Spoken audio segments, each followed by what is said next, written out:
Hey everyone, welcome back to my channel. I have filmed this video a couple of times 2 days ago, and I was supposed to upload that video today, but for some reason while I was watching the video, I just didn't like how it turned out because it didn't feel as comfy as I wanted it to feel for me. I just felt like having a full face of makeup on and good hair wasn't right. So now that's the reason why I'm standing in front of you guys with a bare face. I literally have nothing on but this freaking zit on my face. It started to show up just today, so just bear with me. But yeah, I just wanted to sit down and refilm this video and be more, I guess, transparent about it and more straightforward, because with the previous video, I've just kind of been avoiding some things even though I wanted to say it, because I felt scared of how people would react to it. But I realized that the main reason why I chose to film this video was because I wanted this to be as transparent as it possibly can. And I want to apologize if I stutter and I just stare blankly at something at some point in this video. It's because I want to make this clip as uncut and as raw as I possibly can, and I hope I won't make this too long because the other video was like 20 minutes and I don't know. I just want to put this also out there, a disclaimer before anything else. This video is in any way not to get anybody's sympathy. I don't want you guys to feel sorry for me after this video. This video definitely, I didn't make this video just to get attention or whatnot. You can exit this video right now if you don't want to see this or you don't want to hear what I have to say, but this is just for the people who are ready to listen and who are open-minded enough to take in what I have to say. So basically, let's start at the very beginning. So when I was a kid, not really a kid, when I was like 12, 13, I was a bully. I wasn't beating up people or anything like that, but I was beating them up through my words, and I just had this thinking in my head that if I did this, then people would be scared of me, then people would respect me more, and people would feel like they couldn't mess with me because I was too scared of showing my true colors and showing how weak I really am. So through like picking on people, through just, I don't know, making them feel bad about themselves, I thought that gave me power. But little did I know that with that, people hated me, and people didn't like what I was doing, and I did that until about 8th grade. And the start of 9th grade, I started to feel alone, and I started to feel lonely, I guess. Yeah. And I started realizing that I had no friends. I don't know. I had my best friends.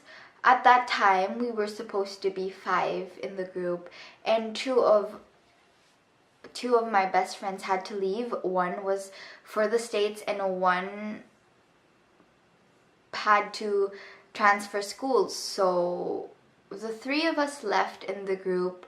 We were the most awkward, unclose people in the group, and in ninth grade we just totally lost connection with each other. And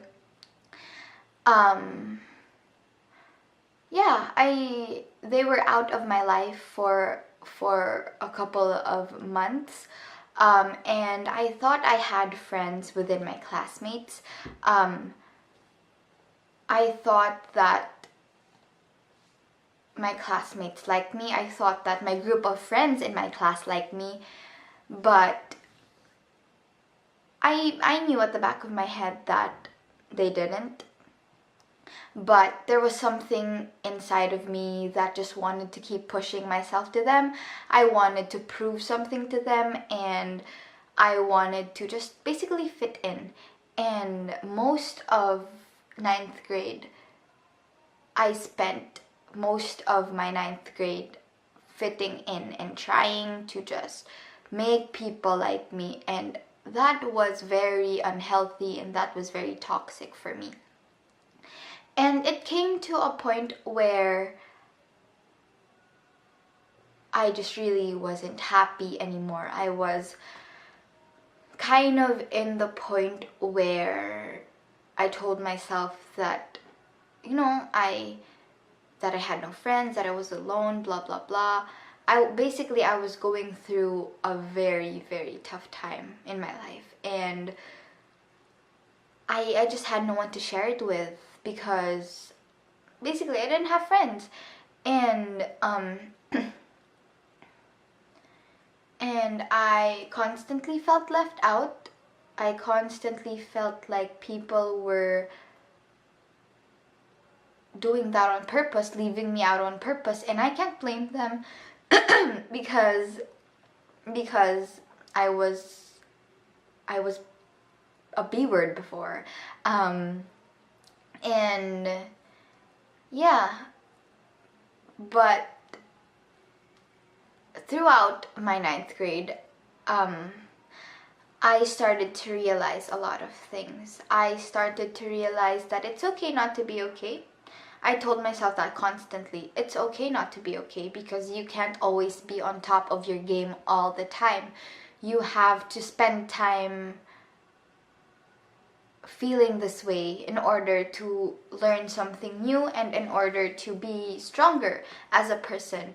And this is the first time I'm sharing this out loud, but after that time, I spent school breaks alone. I would spend an hour inside the clinic.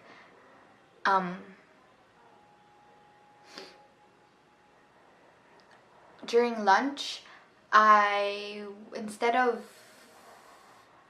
buying food and being with my friends and being happy and enjoying the time away from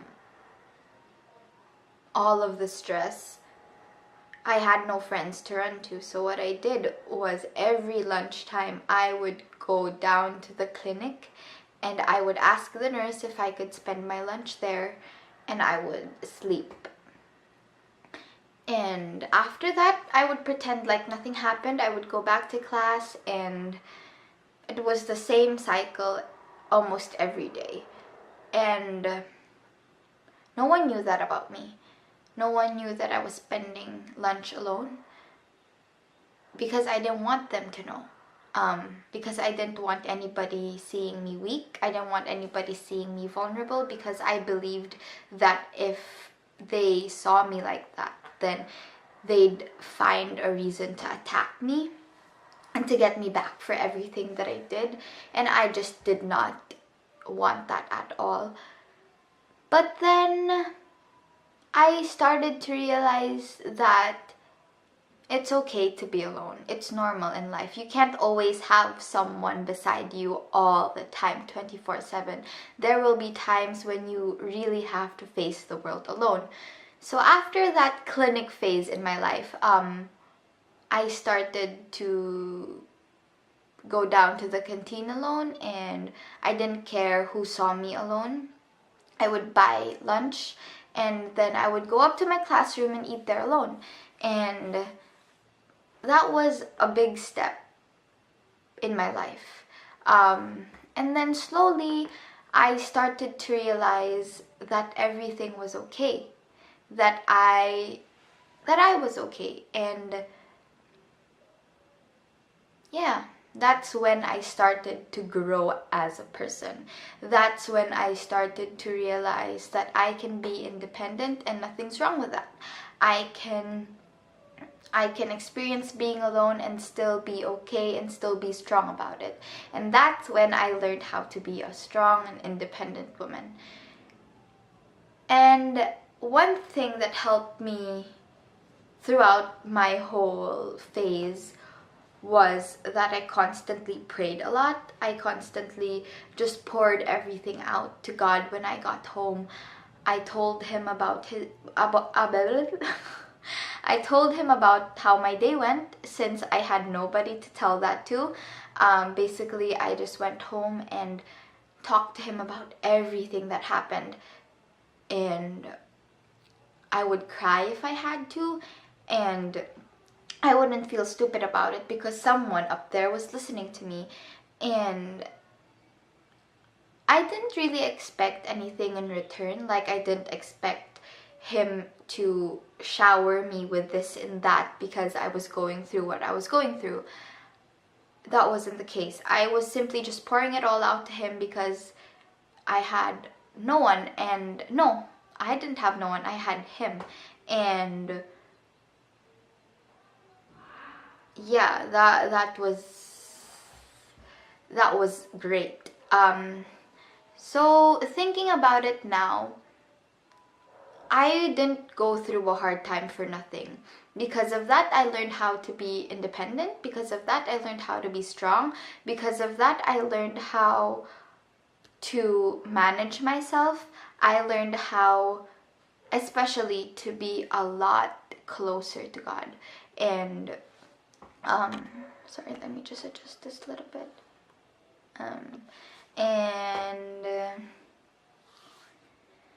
Yeah, so after that came the 10th grade, and that's when everything began. That's when everything started to fall into place. That's when God finally told me that you went through a tough year.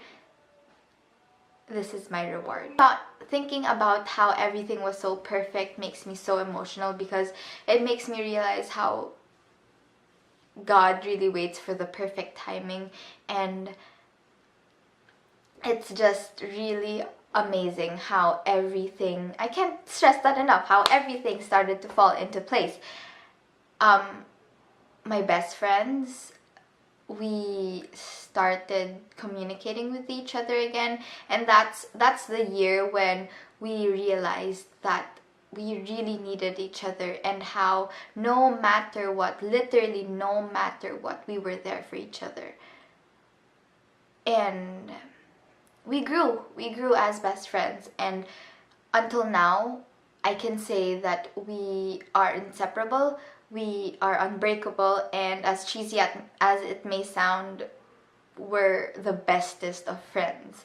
And in 10th grade, that's where I also met Polo, my boyfriend, if you guys didn't know. That's where I met him. We were accidentally classmates, and by accidentally I mean we were actually in separate sections, but for some reason we were chosen to be in one section. And I want to save that story for a different video with him, if you guys want to see that video. But yeah, I want to save that story because that is a good story. So yeah, basically 10th grade is where I met him. We were classmates, and I constantly just had someone there with me.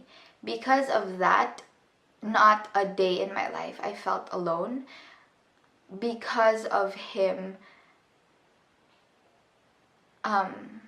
also because of him, I learned a lot about myself. I learned a lot about people. I opened my mind to a lot of things, and he's not, I know it's cheesy, okay, but he's not just my best friend. I mean, he's not just my boyfriend, he is also my best friend. And I can say that very, very truthfully and with no BS. Honestly, he is one of my bestest friends in the whole world. Simply because he's not just my boyfriend when I need him to be, he's also a good listener, and he tells me straight up what I need to hear, not just the things I want to hear. And I think that's great. And he also built a relationship with my best friends, which is amazing to me. Until now, I am amazed with how close they all are. And we call each other Big Four because, I don't know, it's just amazing how we all help each other out with everything. My two best friends help with my relationship a lot, especially when me and my boyfriend fight. And yeah, I just wanted to share this with you guys also because, okay, here comes the really senti part. I just came on here to tell you guys and remind you guys that you are never alone. Even though it feels like everything is against you, you can always talk to God. You can always run to Him, and trust me, that's just what He wants. He puts you in this situation in order for you to grow closer to Him. And I just want to say that it's better to have a close, small group of friends around you, like 4 or 5 people around you, rather than having 30, 20, 15 people beside you who are actually just there to have fun and not be there when you need to just sit down and talk to them about your life. Because there are people like that. I still know people who join a big group of friends just for the sake of it. But they don't realize that those people aren't forever in your life. Those people are just there whenever they want something from you, or when they want to party, or they want to drink, or when they want to have fun. But when your life starts to get quiet, and when your life starts to demand time for your priorities, then trust me when I say that those people, those 15, 20 people in your life won't be there when you actually need them. And I think that as early as now, you should start thinking about it really well. Start thinking about who actually in your life will be there to stay until the end, or who are just there to have fun. Trust me when I say that in the future, none of the drinking, none of the partying, none of the late nights will be relevant in your life. The only relevant thing in your life would be the people who are actually ready to sit down with you and to just come over in your house and tell you that you're gonna be okay, that no matter what you go through, they are gonna be there for you no matter what, and they won't leave your side. And to those people who are still in that phase in their life where they have a lot of haters, or not really haters, but they have a lot of people constantly bringing them down, then trust me when I say that what they say is irrelevant. What they say about you, especially when it's untrue, is irrelevant. It has no impact in your life. It only has the power to bring you down when you give it the power to bring you down. But once you say, no, that's not true, I won't let that affect me because it doesn't matter, then once you do not give it the power to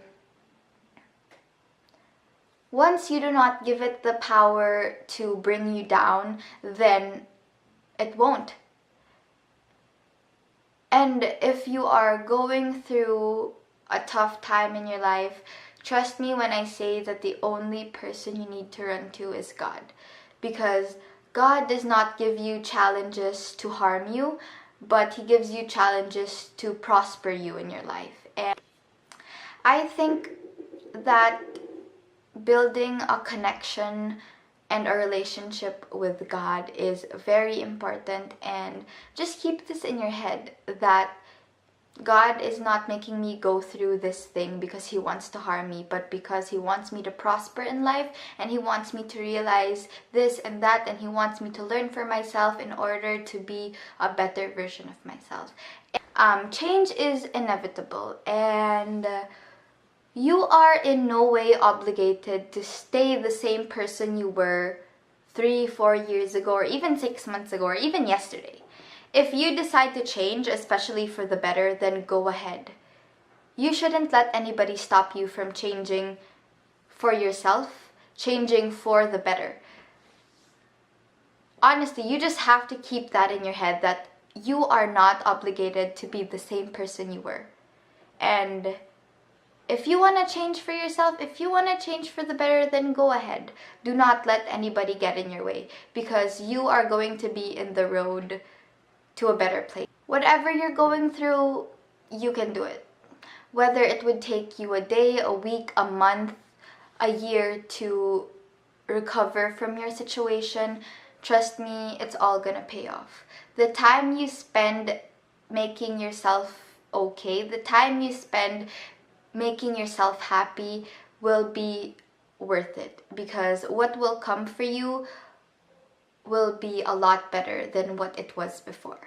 So I'm sorry if this was a long ass rant. I'm sorry if I took a lot of your time, but if you stayed until the end of this video, then thank you for listening. That's it. I hope you guys enjoyed this video. If you did, please give this a thumbs up, and if you want to see more videos like this, then comment down below. But if not, if you want to see a different kind of video, please comment whatever type of video you want to see in this channel, and I might do a room tour because a few of you guys have been commenting on my past videos that you want to see a room tour, so I might just do it. But not now because my room is very messy. But yeah, I hope that was my dad. He sneezed. I hope